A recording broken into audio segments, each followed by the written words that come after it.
then I think we can go ahead and get started then, unless someone tells me otherwise. I'm ready. Excellent. Well, thank you all for coming. I appreciate us working together to make this happen. I know that things are a little screwy nowadays, but this is how we'll be doing business in the coming months, I presume. So let's go ahead and we can get started.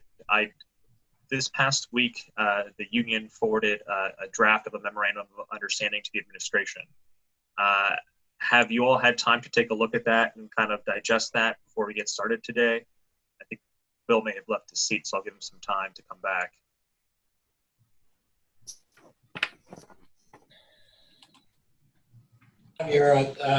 Bill sent a brief summary around of it, Okay. 3 or 4 key points, but I didn't see a formal memorandum.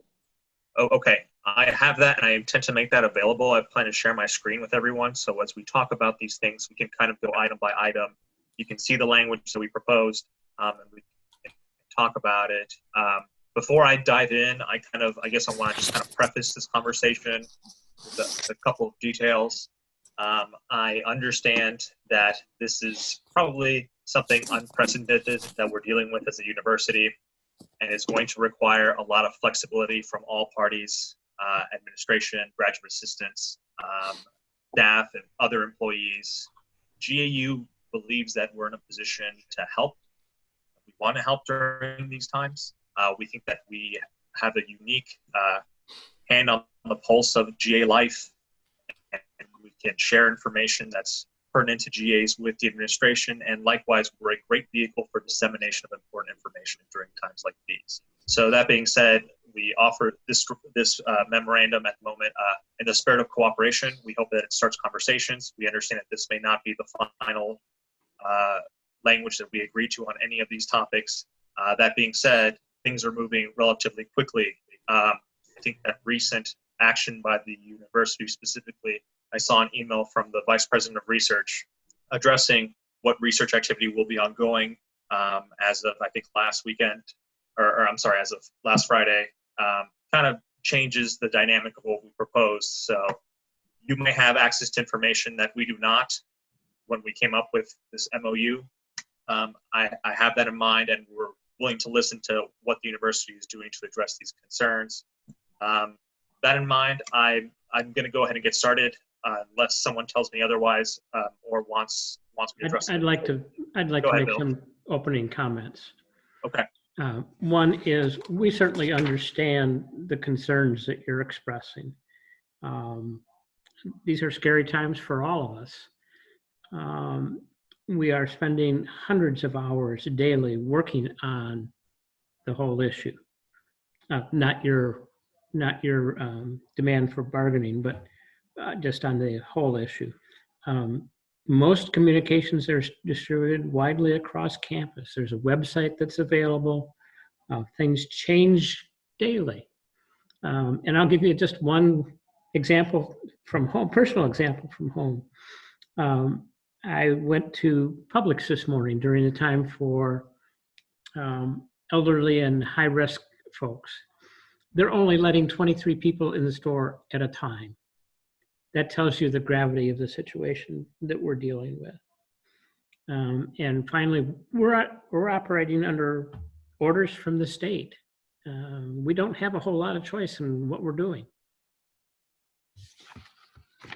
We certainly understand, not just state, you're acting under federal mandates too, Right. Agency mandates, and we understand that. We also understand that we are here to discuss the impact of those decisions, not whether the university is going to undertake or not undertake those decisions. So we're certainly sympathetic to that position. Okay. I'm going to go ahead, unless someone else has anything else to chime in, I'm going to go ahead and share our memorandum through Zoom. Give me 1 second to set that up.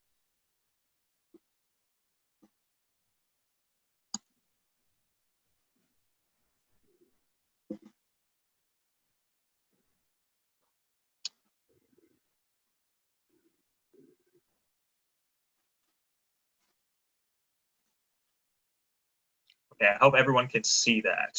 Yes. Okay, it's a PDF of the Memorandum of Understanding. And preamble basically, the only thing of note I want to mention in the preamble right now, it talks about a lot of what we both discussed previously. And I understand this isn't the final draft of the memorandum, but we kind of want to set a deadline for these kinds of things. The memorandum, if accepted today, I don't expect it to, but if accepted today as written, would last for about 60 days. Again, understanding the fluid nature of the situation, or until the governor's executive order declaring a state of emergency subsides. Right. We think moving forward, it'll be important to kind of keep a deadline in mind with any of these provisions. Some of the provisions call for timelines beyond that. But jumping right in, the first provision deals with disclosure. It's kind of born of the CBA provisions around consultation. Basically requesting that any, and language might be a little broad, we can shave that down, but any emergency rules and regulations be referred to GAU as well. I understand, and I believe that a university-wide email complies with this, right? I don't think that we're asking the university to go above and beyond to tell me, Bobby, and Andrea specifically what's going on. If you tell everyone, we get those emails too. I'd just like to make one comment, and maybe Ryan can chime in as well. Where was I? We didn't implement any new regulations. We've done new rules as we've been going along and announced them as we've done that. So in terms of Article 1.2, yeah, I mean, that's not a problem. We do that. Same with 3.1 and 19.8. Okay. My concern is that 60 days may not be enough given where we are right now. I mean, the president has said, well, we're going to keep you in, the president of the United States said, we're going to keep you at least until April 30th. My guess is it's probably going to be longer than that given what's going on. I can't predict that, but I can't. Yeah, we can't predict that either. I understand, and I'm amenable to extending the duration of a memorandum beyond 60 days. You know, well, no, I think the appropriate thing to do is just keep the door open so that if you want to have a second such session, we can do it as needed. Okay, I understand where you're coming from. I think that the language I propose, I think it's a truism. We can just request bargaining on impacts of any regulations pretty much openly, but I think within the current language of the MOU, we also have that in writing as well. This doesn't prevent you from imposing new regulations, or doesn't stop us from wanting to bargain. That works on both ends. If you want to initiate bargaining, you're not prevented from doing so either. Okay. I'm going to move on to provision 2 unless there are any other comments from administration or bargaining team. Okay. Moving on to 2, the university shall provide support and assistance with the online transition of course materials and instruction upon graduate assistant requests. I think the university is already taking steps to meet this. Yes. I think that we've also made additionally extraneous requests for support. This is just to kind of, again, to ensure the optimal efficiency of university operations in a time where everything else is working against us. Okay. And I think the department activity, like individual department activity, would meet this provision, right? If for instance, my chair sat down and had a Zoom session with GAs to provide kind of tips on how to work with Zoom, that was helpful, and I think that's in compliance with what this provision is getting at. Number 3, academic freedom. I don't know if everyone wants me to read these individually as we go along. I'm certainly amenable to. I know some people might have their cameras off, so I'll do that unless someone tells me otherwise. But just for the sake of folks. That's a good idea. Okay, just for the sake of folks following along at home, right? Who may have kids or something else they're tending to. 3 is academic freedom. Graduate assistants shall maintain ownership over any course content and instructional materials they have generated arising from instructional duties during spring 2020, summer A, B, and C 2020, teaching assistantship or GI appointments, including any such materials made available online. This provision won't extend to any materials commissioned by the university under normal protocol, such as training videos prepared by GAs for future university use. Our concern with this provision is simply, I think a lot of people are concerned that nationwide, this is a nationwide issue, some teaching assistants have been recorded against their will by students wanting to post something provocative online. I'm not sure if the university currently has any kinds of contractual agreements with Zoom about protection of this kind of material. If they do, that might just quash this issue entirely or really set us at ease. But that's where our concern is. We don't want students recording, and I understand Zoom might have some built-in procedures to prevent that. But that doesn't stop someone from pulling out their cell phone and actively recording a session on Zoom with their camera off. So that's where this provision comes from. I was wondering if you could speak a little bit to that, Bill. If there are any assurances already in place, or if it's something the university is currently looking at. I would imagine. I'm sorry to cut you off. I would imagine faculty have similar concerns as well. Well, we've already announced that summers can be via Zoom. So the issue of ownership over course content, I think most grad assistants are teaching a course that is already there. So I'm not sure what ownership you're talking about. So I don't think that this would, we're not looking for an expansion of current protections that don't exist here, right? So like, for instance, I know someone in my department who makes her own videos to demonstrate her points, right? About how neurons might work, right? She made that material, and she may not want someone recording that and passing that off as their own later. There are obviously plagiarism concerns there, but that's kind of what I'm getting at. I don't think that this is an opportunity for us to create new protections that don't otherwise exist in the law. I see this provision, I think GAU sees this provision as an extension of already existing protections into the online realm. Well, if it's an existing protection, why do we need to put it in a memorandum of understanding? Well, I don't know the extent of its existence. I don't know that there's something in writing that says that. May I jump in here, please? Yes, absolutely, Bobby.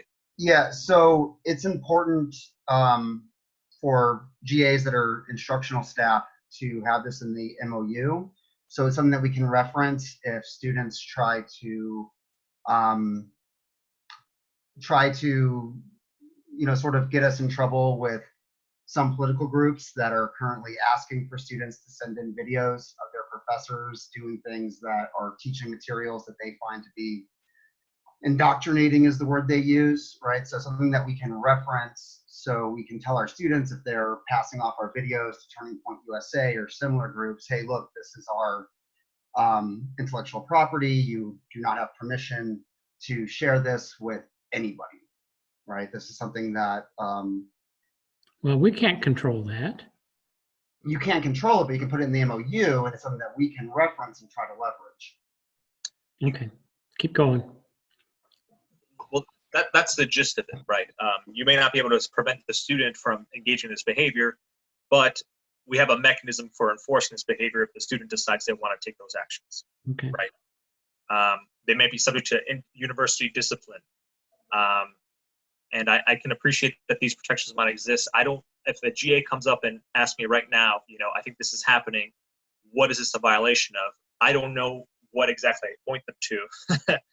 If we have this in writing, it's number one, GA, can point them to that place immediately, and two, it's specific to the coronavirus health emergency. Okay. I'm going to move on to number 4 unless someone tells me otherwise. Okay.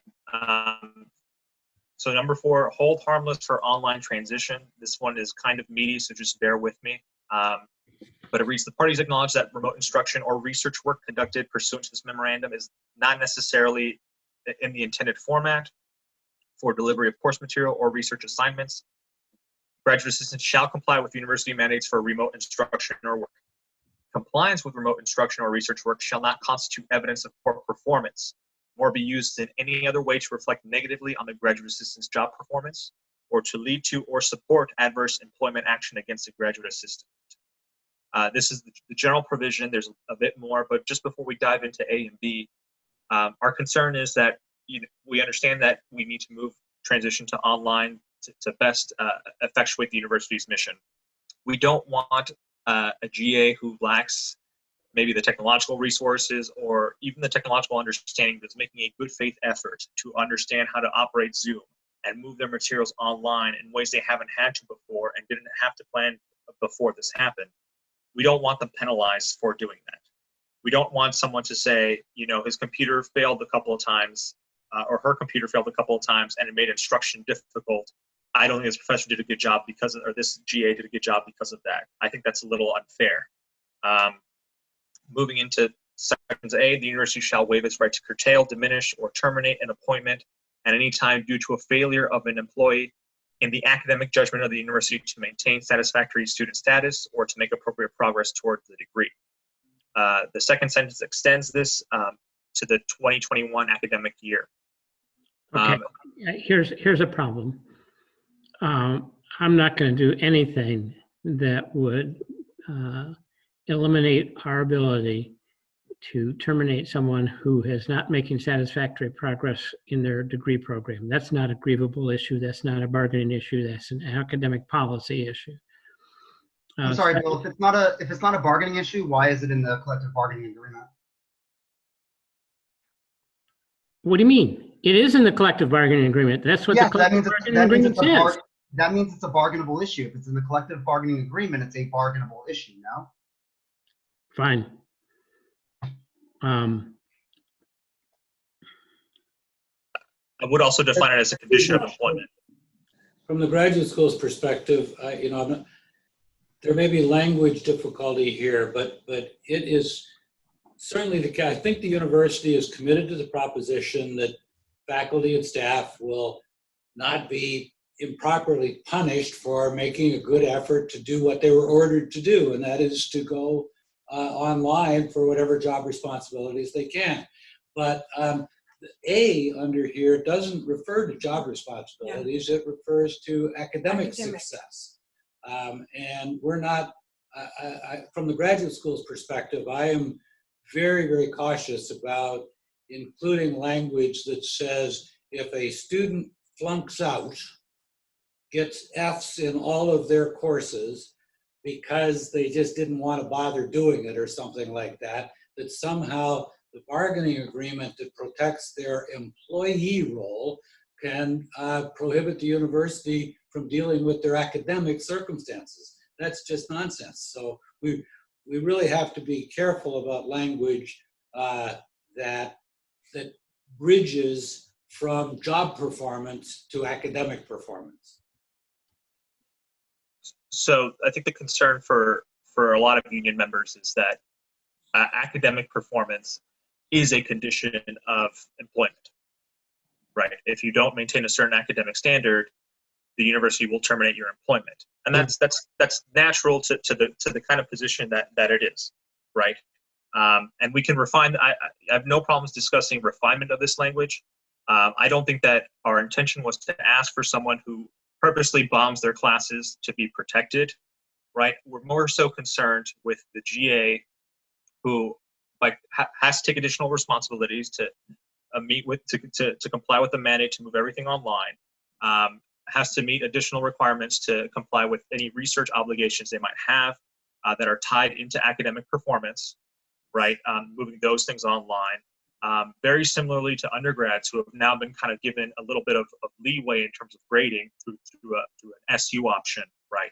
The university recognizes that things are wonky, not working as we expect them to this semester, so they're willing to kind of ease up on the academic rules for them a little bit. Our concern is for that GA who, again, makes a good effort, but just cannot comply. We're not looking to protect someone who sees this as an opportunity to blow off their academic responsibilities. And we wouldn't, I'm not sure that we would necessarily have their backs if they willfully just decide not to do any work. I don't think that's what we have in mind with this provision.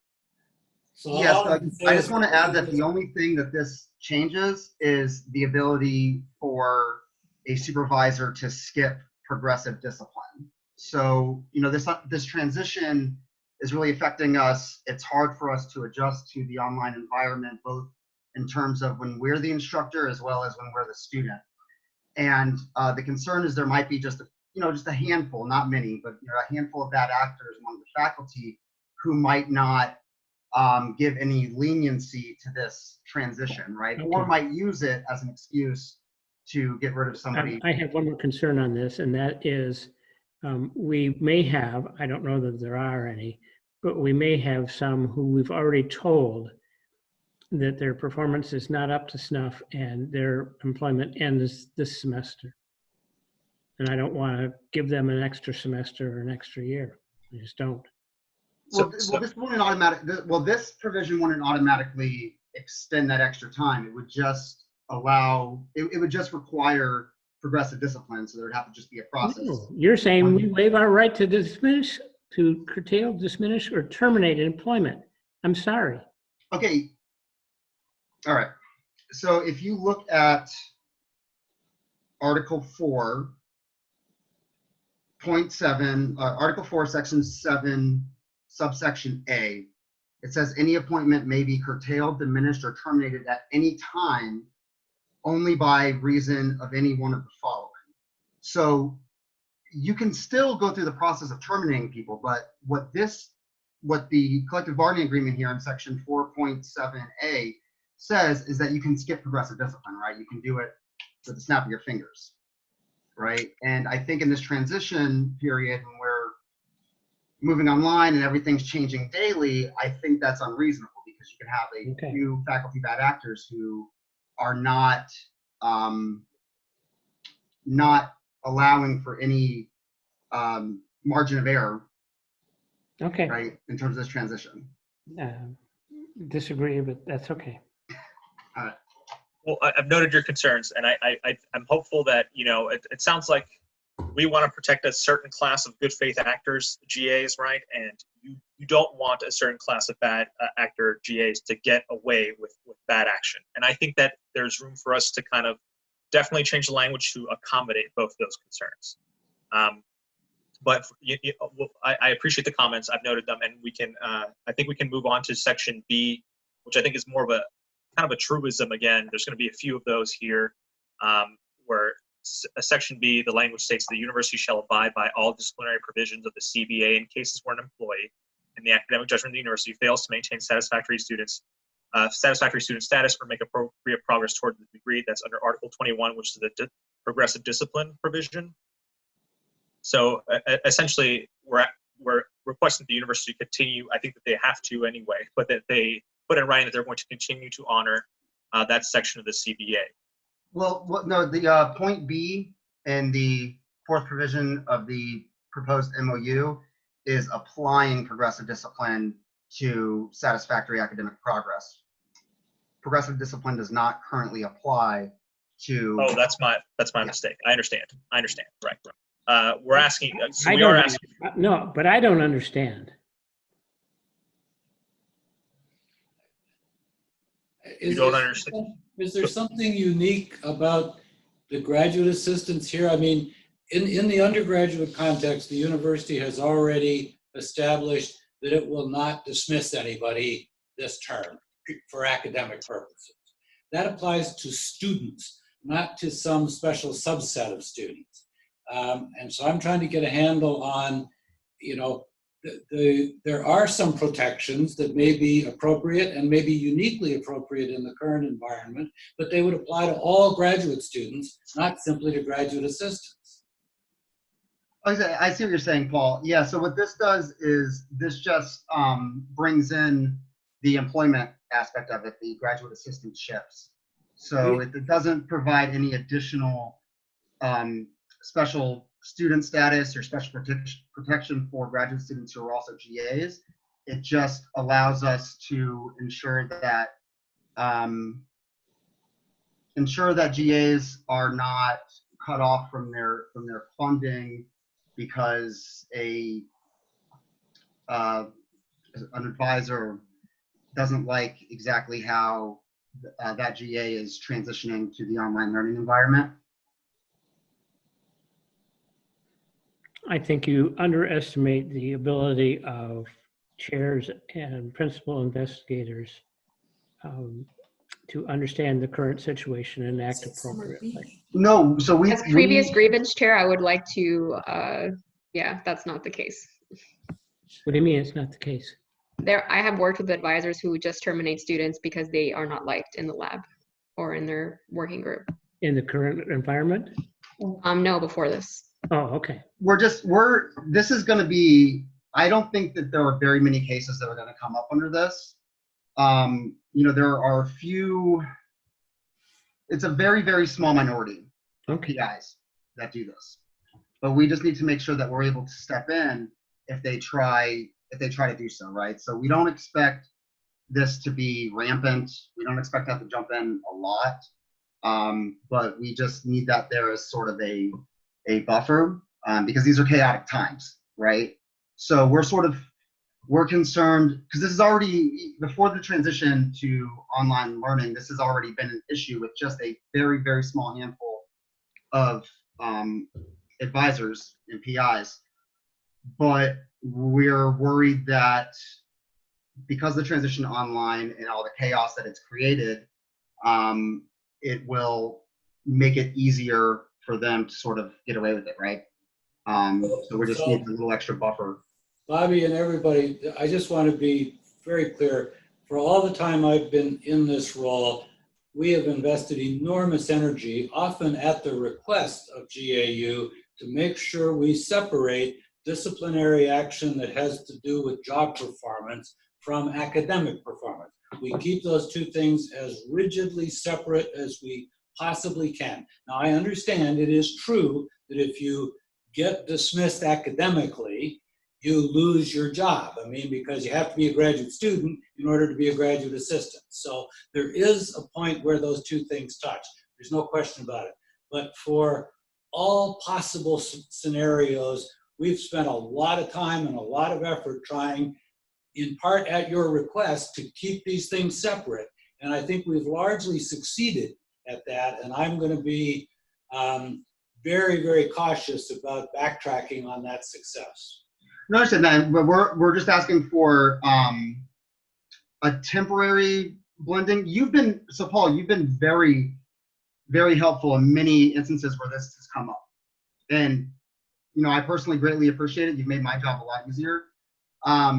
But there's more chaos now because things are changing daily, that we would just like to temporarily have the ability to go through the progressive discipline process in order to stop it, just because things are moving so quickly and there's a lot of chaos, right? I mean, if it weren't for the chaos created by the transition to online learning, I would just say let's keep doing what we've been doing, because like I said, you've been very helpful in helping us sort out these situations with a few bad faculty actors we've encountered. But because of all the chaos and how quickly things are changing, that's why we want the little extra protection just temporarily. Okay, let's move on. Provision 5 is reporting for duty. Graduate assistants shall complete assigned duties remotely to the extent possible. The university is already taking steps towards this end. Item A, the university shall not require GAs report for duty in violation of any local, state, federal, or law enforcement order or in unsafe working conditions. I think that's a truism. Just putting in the MOU is additional protection again.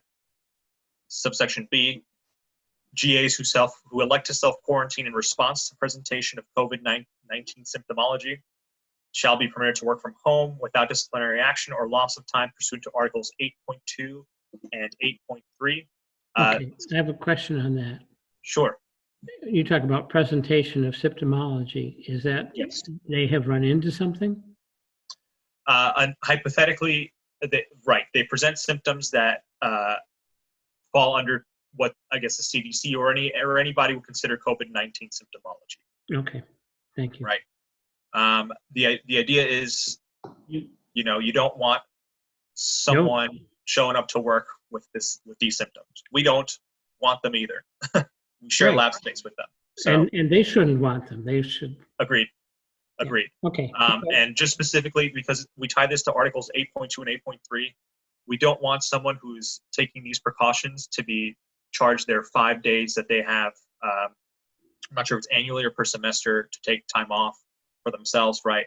Or to this be charged under 8.3, which is unpaid leave for childbirth for specified purposes under the contract, but those are childbirth, care of a dependent, right?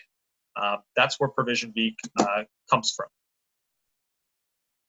Section C, GAs cannot be expected to maintain regular work hours and care for children sent home from school or whose schools have closed and dependents presenting COVID-19 symptomology.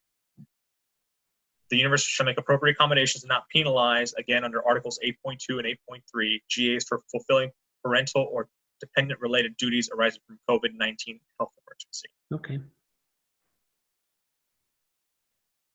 I'm going to move on to 6 unless someone tells me otherwise. Okay. 6 is fine.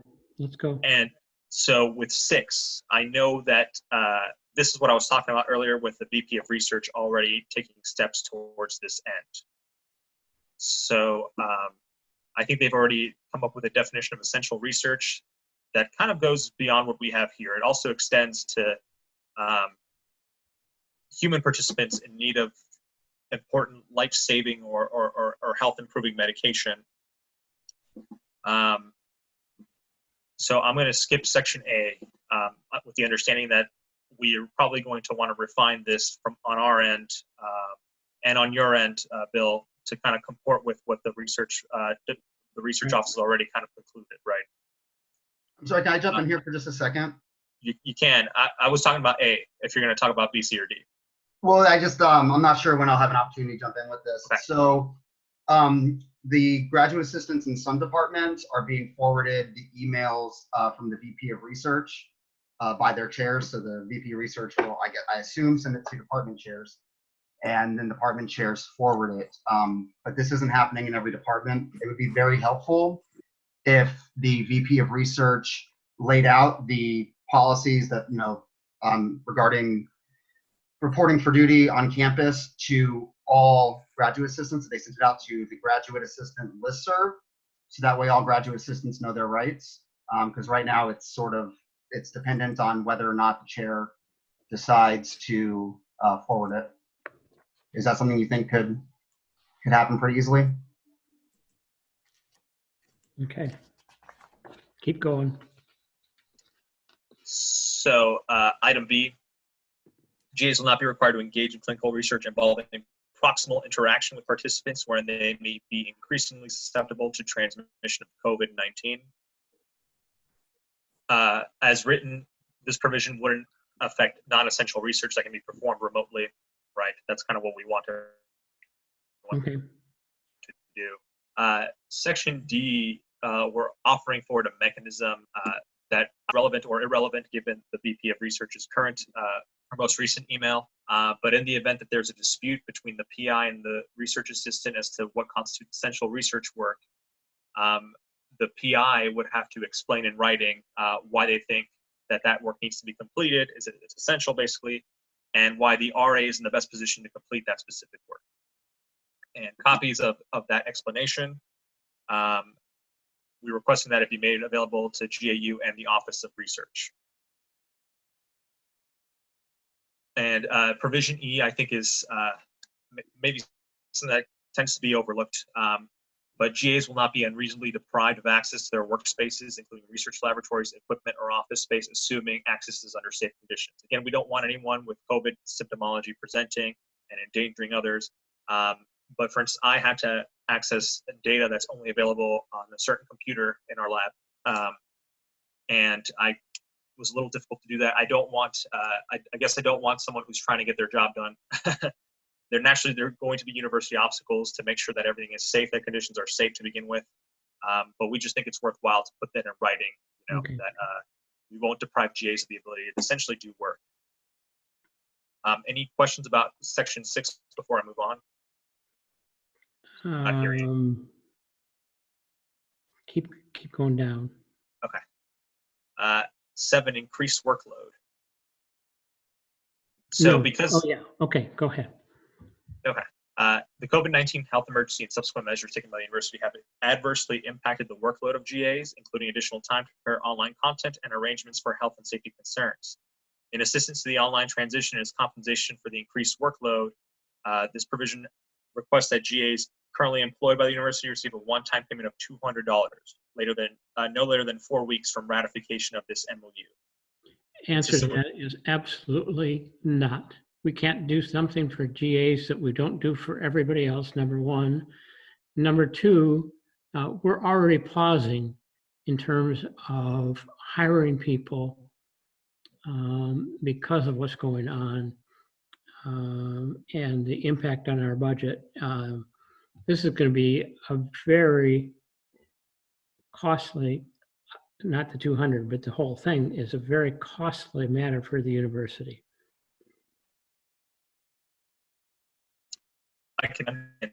I am also aware that federal legislative activity and state legislative activity is likely to follow to offset a lot of these damages. I didn't understand that. I'm sorry.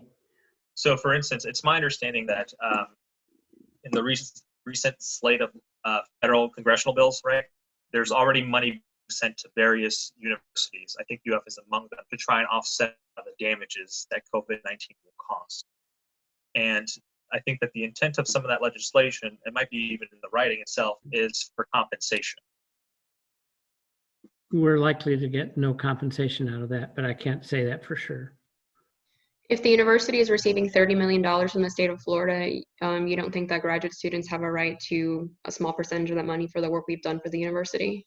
I'm sorry. If the University of Florida is receiving $30 million from the state of Florida to offset costs of COVID-19, do you think that graduate students have no right to that money whatsoever? No, I didn't say that. I'm not sure that they're setting aside $30 million to respond to COVID-19. I think they're setting aside $30 million for the university in general. Right.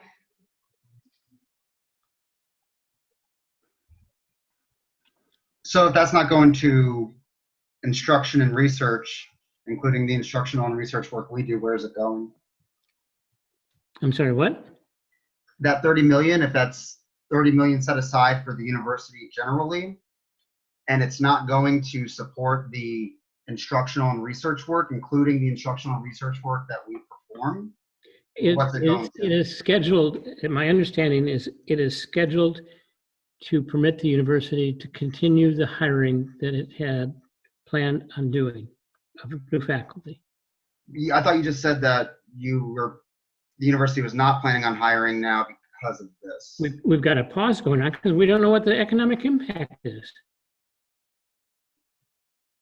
All right, thank you. Well, the economic impact currently for graduate students has been pretty great. There are students who've had to purchase materials to teach the University of Florida students.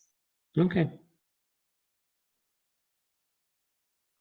So I think we had a good back and forth there. I've jotted down some notes. I'm going to move on to number 8 unless someone tells me otherwise. Okay.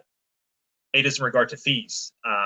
We're asking the university agree to suspend imposition of late fees for required payments under Article 10.2 until May 5th, 2020. Article 10.2 is about standard fee payment here. It also issues late fees, I think to the tune of about $100 for students who cannot make, who don't pay as of, I think this year was March 20th. Given the increased financial strain on everyone, we're asking that the university suspend imposition of late fees, not charge someone an extra $100 if they've had to make accommodations for COVID-19. And the May 5th, 2020 date, I think is the graduation certification date.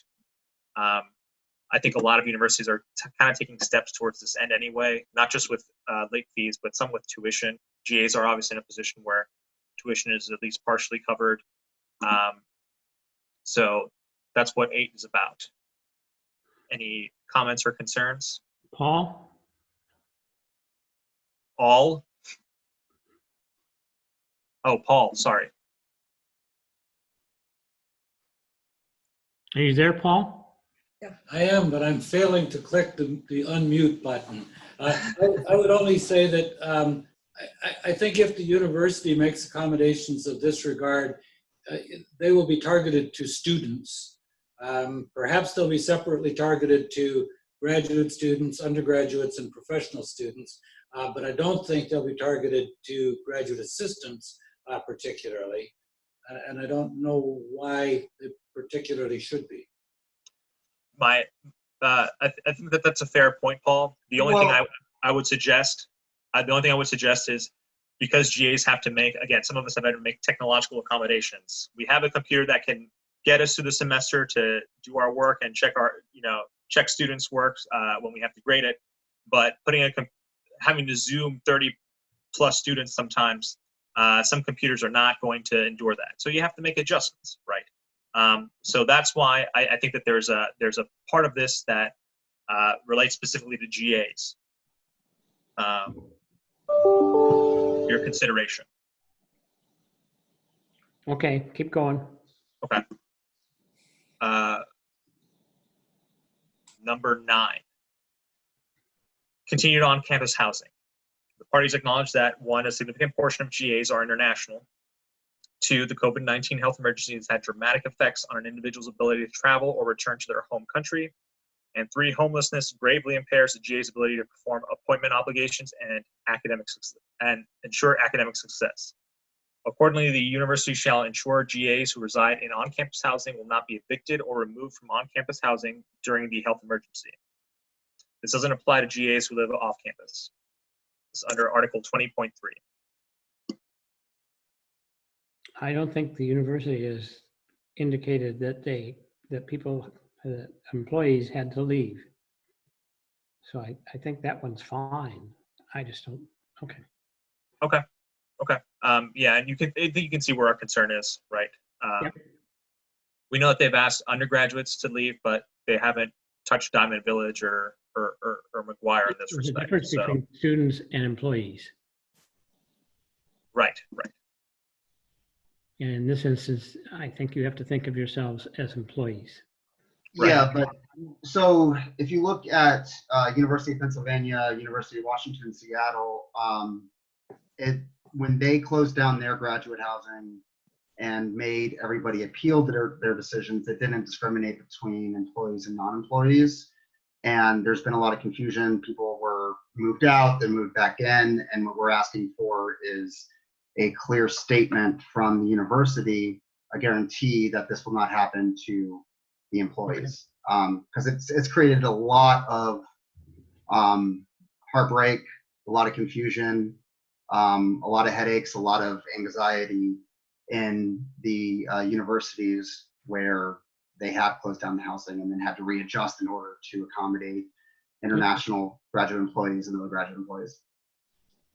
Just, again, this is not my bailiwick since it's not an academic question, but as currently worded, number 9 sounds to me like if somebody quit paying their rent, they would be protected indefinitely. I think what you really mean here is that people won't be asked to leave because of contagion issues or because of other COVID issues, not because of their fiscal responsibilities. Am I correct?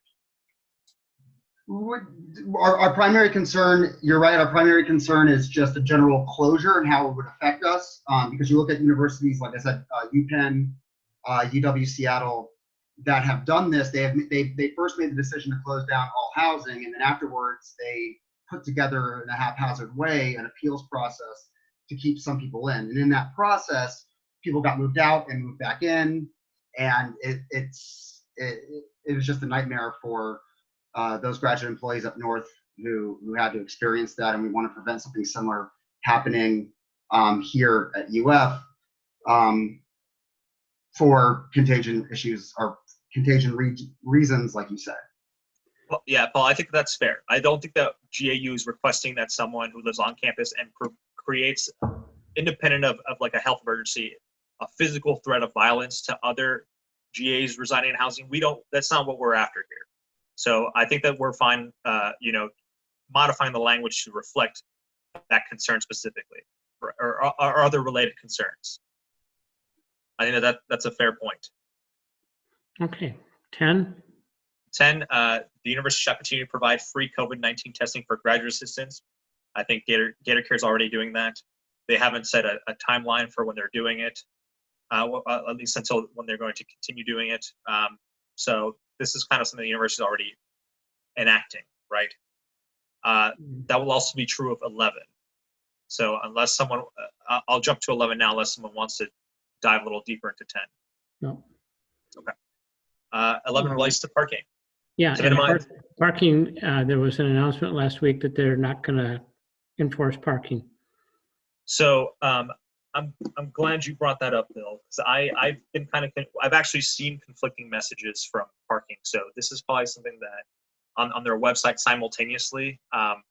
As far as I'm aware, until March, I guess it was until today. So last I saw, until March 30th, they had lifted decal requirement. If you have a decal, you can, and you're a student or a GA, you could park in green, red, and park and ride areas. No questions asked. If you don't have a decal, you can park in specified lots. Right. Right. So the essence of this provision was just to continue that kind of, we want to ensure quick access to campus. We don't want to make someone who travel across campus to go to their department. So this provision is just asking that this continue throughout the health crisis. And my guess is that's exactly what they will do, but we have to wait for them to do that. Okay. Okay. 12. 12 and 13 are, again, truisms. Nothing herein shall prevent a GA or GAU from filing agreements. Of course. And 13, I've talked about this earlier, but nothing about this construed as a waiver of your right to implement measures or our right to bargain over the impact of those measures. Right. Okay. So I think we've digested a lot here, but I think you can tell that we've given this a lot of thought. And I think we got a lot that we generally agree on, some things that we want to refine the language on to kind of meet halfway. I've taken notes, and you're all probably tired of hearing from me by now. That's fair. But I guess I wanted to just open up the room to any final comments, and when we can kind of expect to hear from the university, either in the form of a counter proposal or a subsequent bargaining session about this MOU. Well, actually, before we do that, I think it'd be good for us to give our members who are watching and in this conference an opportunity to speak their minds. Let Bill and the UF team know how the transition online and the way UF has handled the crisis has affected you. So if any members watching want to chime in, now's your chance to do so.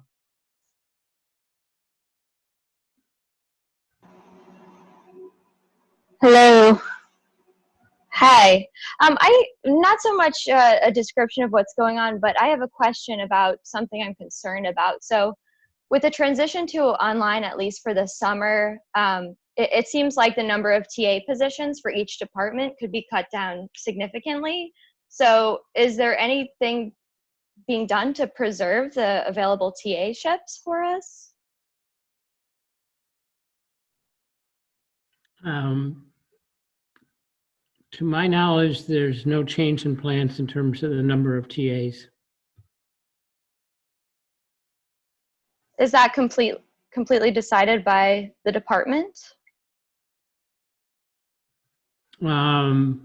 Individual departments may make a choice, yes. Excellent question. Okay. Thank you, Amanda. Yeah, thank you. Any other members want to ask a question or share a comment, concern?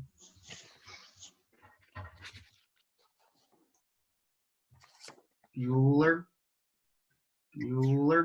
If you're on the phone, you press *6 to unmute. Oh, thank you, Candy. Anybody? Thank you.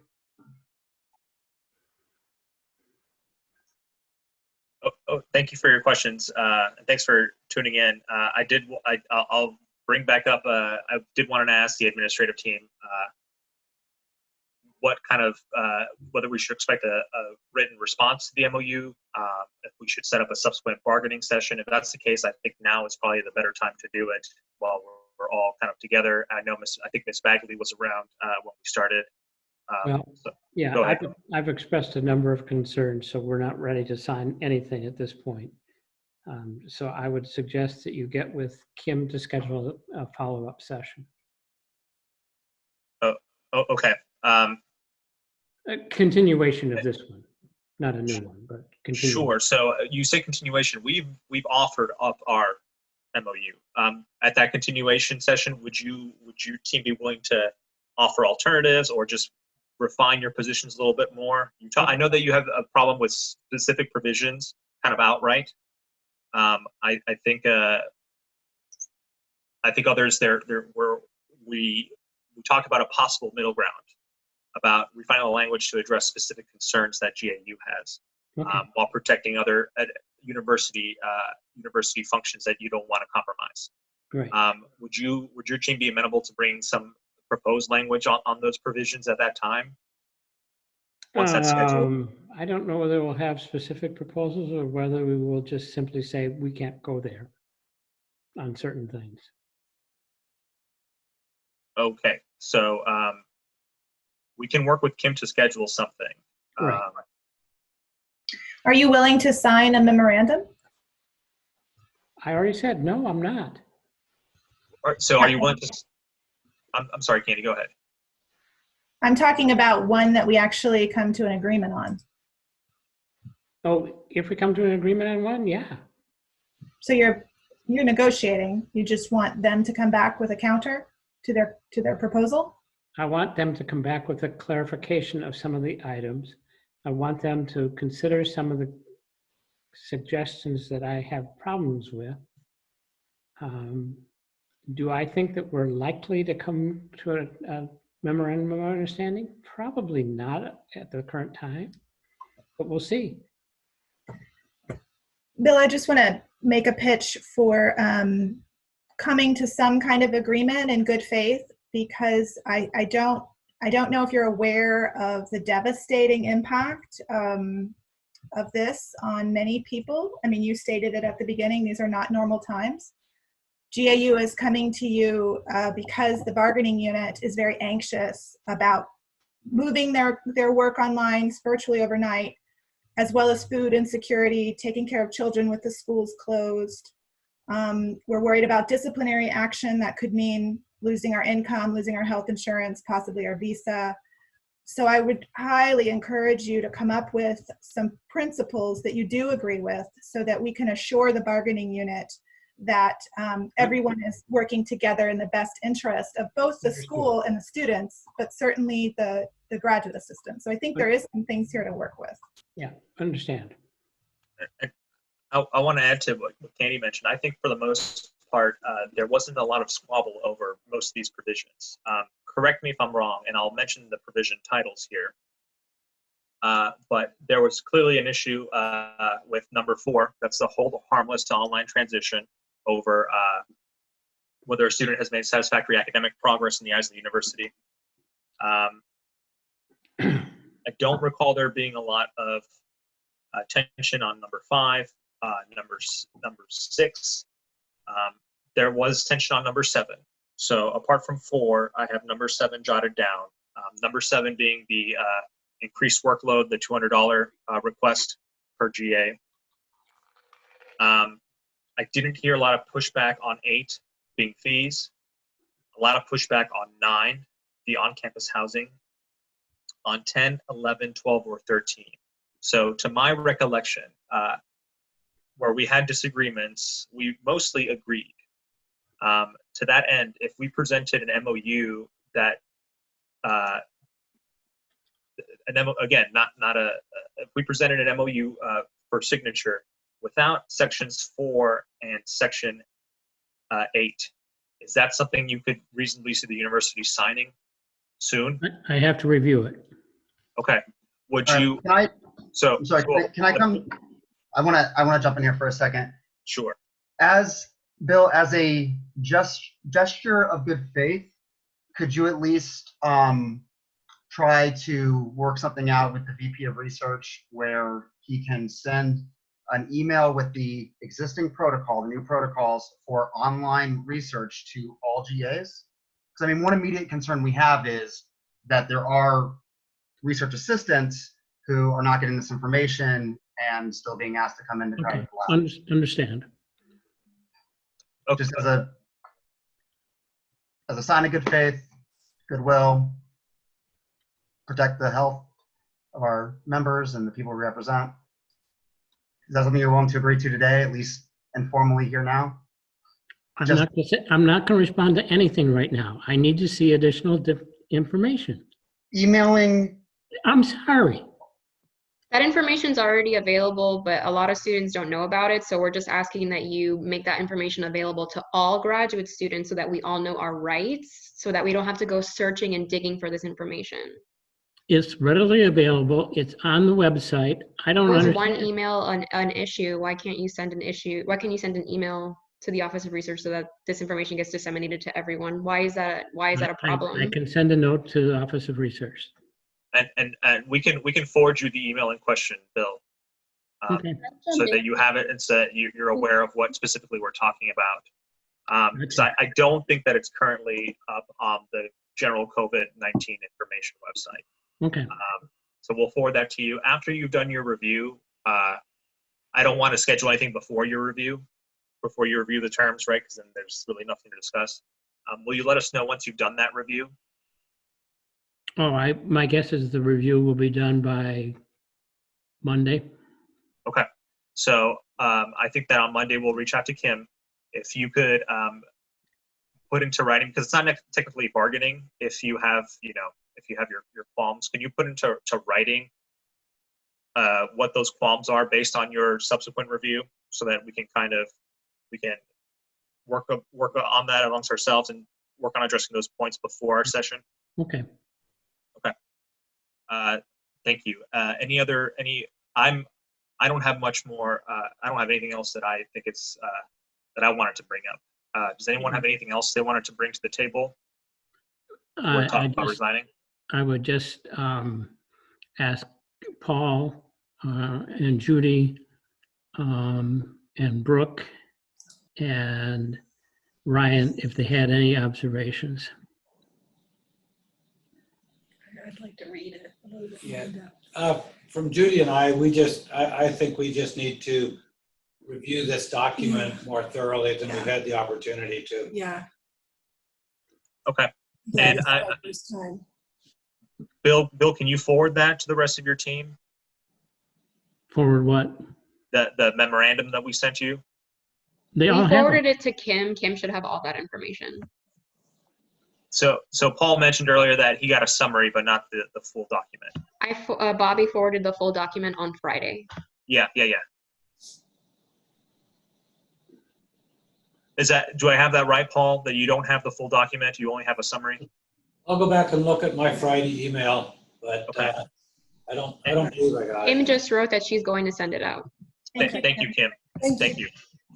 And And I would encourage any members of the administrative team, if they also have something they want to point out to us that they couldn't today because they hadn't had access, that would help us as well, kind of move things along as opposed to waiting till a bargaining session to bring it up. Okay. Okay. Brooke, anything?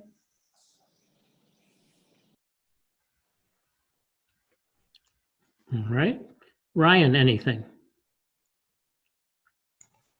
Hey, I'm sorry, I just unmuted myself. I think I agree with Paul that this is something we got to dive into, think of whether there's wording that we can utilize to meet our some mutual goals here that we probably have a common interest on. I think some of these things are either things that have been dealt with or will be dealt with, and whether it's through federal, state law, or just university practice. And I would prefer to have all that in front of me as we go through this and potentially make reference to those things, so that we have an understanding of what impacts have been addressed as we've gone through and made some of these changes that we've been forced to make, and what still haven't been addressed. And so that's kind of the homework that I'm taking away from this. Okay.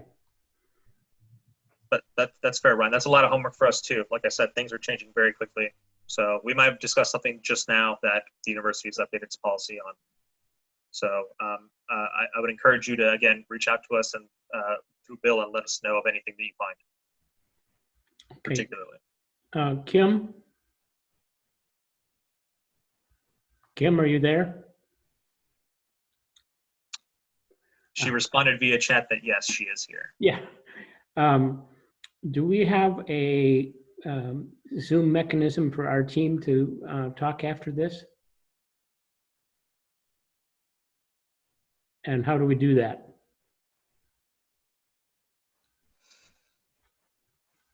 Okay. All right. All right. I want to thank everyone for their time. Yeah, and thank you for our members who showed up and witnessed this. And Will there be a caucus? Listen, goodbye. Is there a caucus room, GAU? Do not believe so. How about no. we just, I'll start a new ID, I think, and then just like send invites to people right now. Okay. I'm going to sign off now then. Okay. Thanks, Bill. We're signing off now too. Bye. All right, Thank you, Paul. really and quick Judy. though, if Andrea, if you set up a new Zoom, is there a way to get this, get the invite to people, members who are watching this who aren't on the Put it Slack on that channel? member page. I can post it on the Facebook page that we Okay, that'd be created for good. this. Yeah. Cool. Yeah, good. I Okay. just have one quick idea. That's Okay. Cool. See you guys soon. See you soon. I'm going to end the meeting now as host.